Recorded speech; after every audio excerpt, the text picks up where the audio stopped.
Okay, so after putting Ricky Gervais on the channel last week, I have been sent a couple, well, more than a couple, of requests to do Ricky Gervais jokes that would get you fired in 10 seconds. I have no doubt about it. Let's get into it.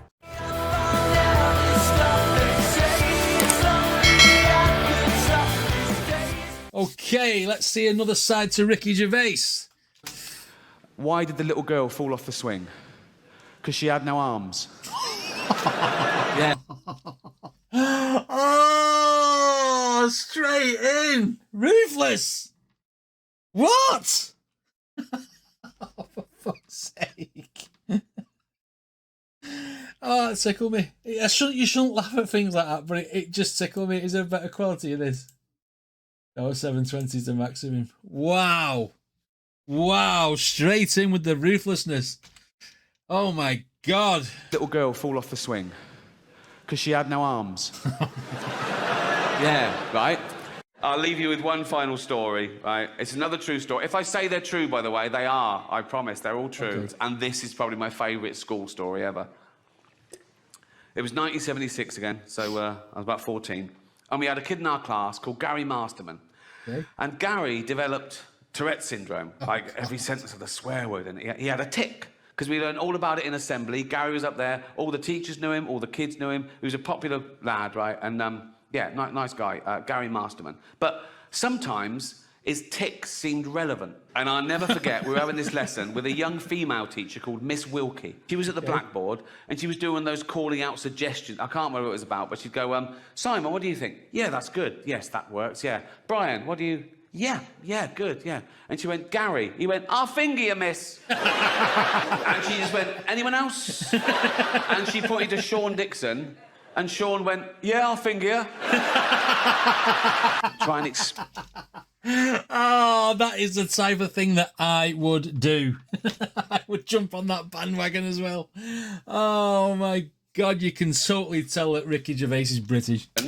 And Sean went, yeah, I'll finger you. Try and explain to someone every day what freedom of speech means, particularly in the context of comedy, and particularly in the context of a joke, that a joke about a bad thing isn't as bad as the bad thing. It's not even necessarily condoning the bad thing. No. It could be anti the bad thing. It depends on the actual joke. And this woman said, you should never make jokes about food allergies. I should have left it, right? I sent back, I make jokes about AIDS, cancer, famine, and the Holocaust, right? And you're telling me I should never joke about food allergies. She sent back, yes, but the Holocaust didn't kill children. Well, it did, didn't it? It was horrible, the Holocaust. Some would say as bad as food allergies. The sarcasm was just pouring out of him then, and he went to the extremities of telling you the bad things in life that, you know, making her problem, well, her problem with him about food allergies seem very, very minuscule. That's the way to shout somebody down, I think. Some would say as bad as food allergies. Did anyone have a pedo teacher when they were at school? Yeah. Yes, probably PE teacher. It's got to be a PE teacher. Every PE teacher's called one. We had one called Mr. Wade. Did anyone have a pedo teacher when they were at school? Yes, yeah. Round of applause for pedo teachers, yeah. That's another thing. I think they're all relating, that's what it is. They're all relating. They're not clapping the pedo teacher, they're clapping the fact that everyone's had one. Yeah. That's another thing. I think where people are now trying to be so politically correct, they're trying to out-woke each other. Soon someone's going to say, you can't say pedo anymore. It's a derogatory term. It offends people who are child addicted, right? So you're going to have people going to the doctor going, Doctor, I think I'm child addicted, right? And doctor will go, oh, you poor thing. How do you feel? I feel like I want to fiddle with kids. That is one of the symptoms. Don't worry, sit down. We'll get you into a facility at taxpayers' expense, right? And we'll wean you off children. How does that work, doctor? Well, you know, like when they give heroin addicts methadone, yeah? well, we're going to start you on dwarves, right? It might work. It might. Oh, because they're little people, but they're overage. No, that's funny.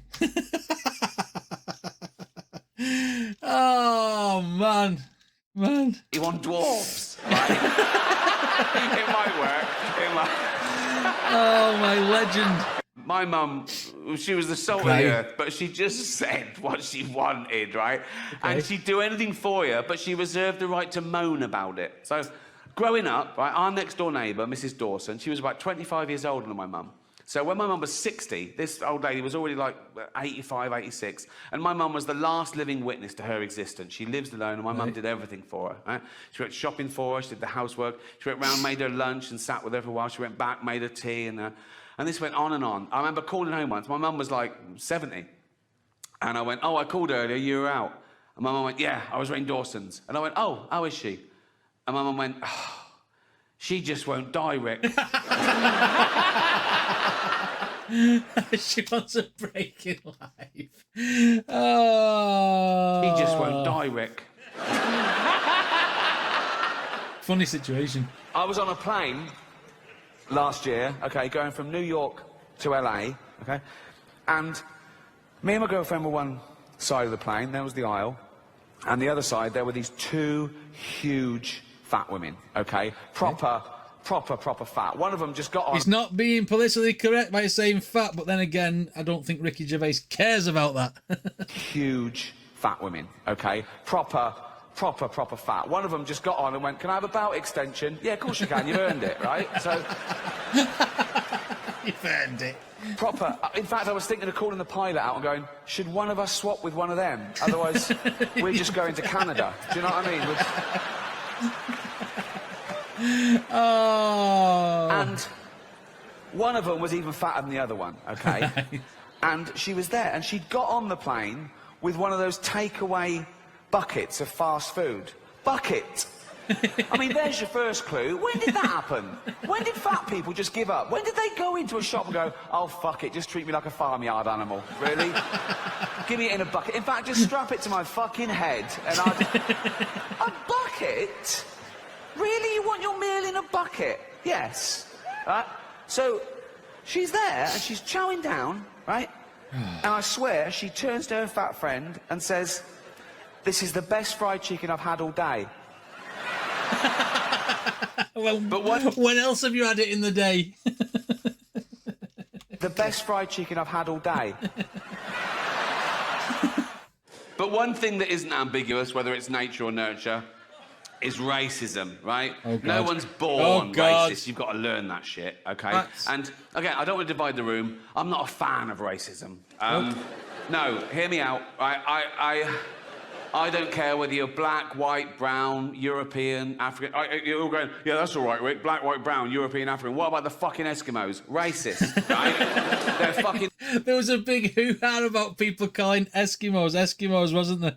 And even Eskimo Callboy had to change their name to Electric Callboy. Rick, black, white, brown, European, African. What about the fucking Eskimos? Racist, right? They're fucking weird, Rick. They are not weird. They're just different. They live in the snow. Yeah, that is their little house, the snow. So, yeah. Right? Yeah. They wear a dead sea lion for their clothes. Yes, that's their clothes, the dead sea lion, right? But here's the thing about racism, right? You drag one out of his little hole in the snow and peel him out of his sea lion outfit, right? And he's standing there naked. You take a closer look. He's basically a cold Chinaman. Ah, he's right. Jesus Christ. A lot of it's observational comedy, isn't it? It's not malicious, it's observational.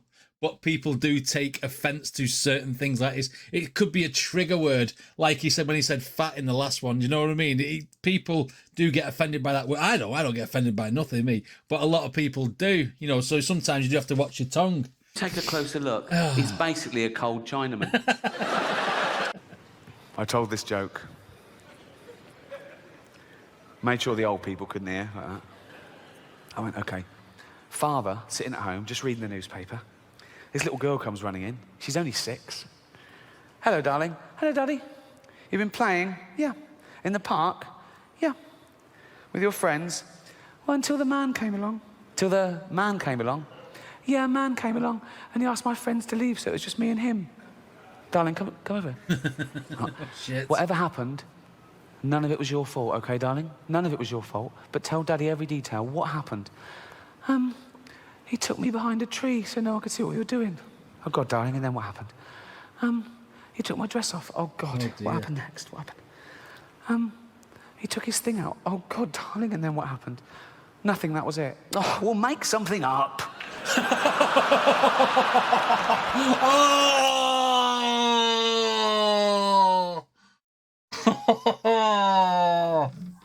Oh my God, Ricky Gervais, you did not go there. For fuck's sake. We'll make something up.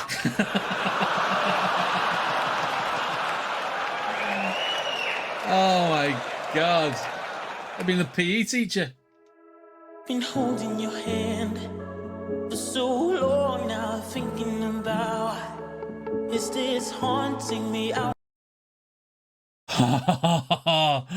Oh my God. Oh dear. You've had a good read of that now, haven't you? A lot of royalists will be upset with that. A lot of royalists. I wanna know why can't the light shine right on us, you and me, time passing by. Fair play. But I'm a considered comedian. I like my jokes to be accurate and my targets to be fair. So I was engaging these people. I was saying, why is it transphobic?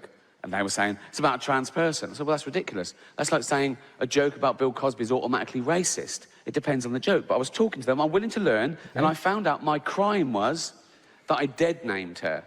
Now, I'd never heard that term, you know, before a day after the Golden Globes, and that was saying her old name, and even acknowledging that she used to be a man. Because she did. I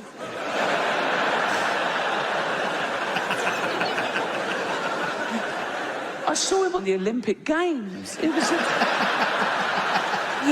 decathlete. It was in everything. He was all over the place. He's right. Shot put and pole vault. He won a medal. He was famous. He was on telly all the time. But, you know, a big, famous man with a huge... I don't know, but I mean, I guess he's a big... But I've learned my lesson. Now, I'd never dead name her now. Now I know it's wrong. I'd never dead name her now. But, like, years ago... when you know, she was a man. That was years ago, I'm saying, right? And she went to the doctor, right? And knocked on the door, and the doctor went, "Come in." This is years ago. I'm saying, I'd never dead name her now, but this is like a flashback before anyone. Do you know what I'm so? Because today's society is different. This is like a flashback before anyone. Do you know what I'm so? Come in, and he went. Hello, Bruce Jenner, because that was his name then. The doctor, you know, this was years ago, and the doctor went, "Oh, I'm Bruce Jenner, you big old... How you doing, boy, you fucker? How you doing? You big old lunt. Oh, how you doing, man? Come here, you fucker. How you doing, Brucey boy? You all right? Right? And Bruce Jenner, because that was his name, this is years ago, right? So... Bruce Jenner went, not too bad, doctor, yeah. Not too bad, right? And I was like, what can I do for you, Bruce? Yeah, fucker, how you doing, boy? And Bruce Jenner went, because that was his name. Bruce Jenner went, look at that. And I went, oh, come on, Bruce Jenner, you know the rules. He uses his whole name every time for some reason, I don't know why. Come on, Bruce Jenner, you fucker, you know the rules. You can't bring your big old pole vaulting pole in here, mate, you know. And Bruce Jenner went, no, that's not my pole vaulting pole, that's my enormous penis. And I thought, oh, right, yeah, seeing as it is your penis, you can bring it in here. But you should have left your shot puts outside. And Bruce Jenner went, that was his name for 58 years, I think.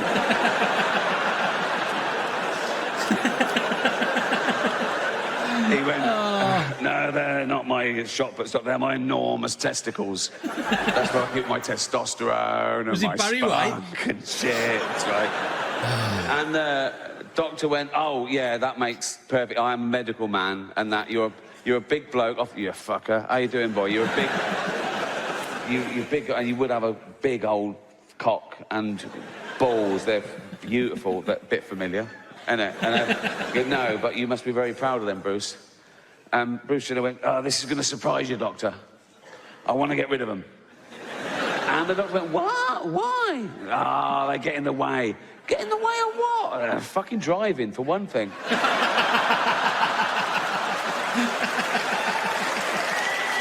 Oh, my God. Oh, wow. Okay.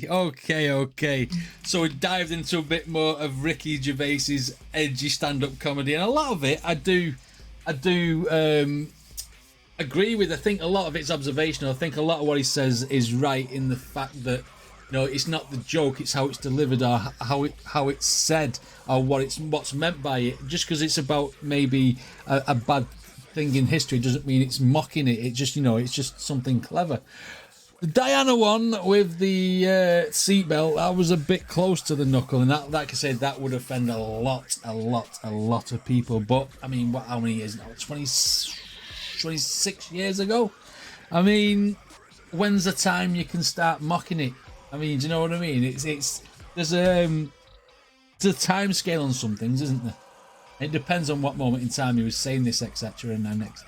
But I mean, on the whole, very, very funny. Some of his deliveries on there was absolutely fantastic. So we need to do some more Ricky Gervais, and that's where you guys can come in and let me know in the comments what other Ricky Gervais sketches or things and do I need to watch. Just put it down there in the comments.